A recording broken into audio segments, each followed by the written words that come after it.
పూర్వం కృతయుగంలో చంద్రావతి నగరాన్ని పాలించే మురు అనే రాక్షసుడు ఉండేవాడు. దేవతల్ని జయించి వేధించేవాడు.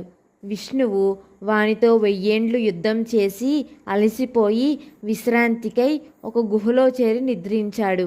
అట్టి శ్రీహరిని సంహరించడానికి మురుడు సిద్ధపడగా స్వామి శరీరం నుండి దివ్య తేజస్సులతో ఒక కన్య ఉద్భవించింది. దివ్యాస్త్రాలతో యుద్ధం చేసి ఆ కన్య మురుణ్ణి సంహరించింది.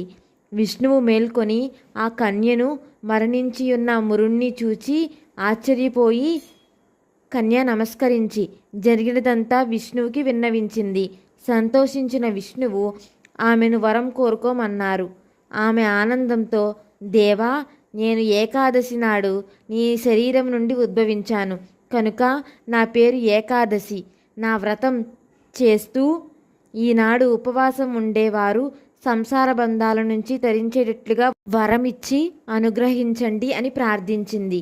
స్వామి అట్లాగే అన్నారు అని వరమిచ్చి అదృశ్యుడైనాడు.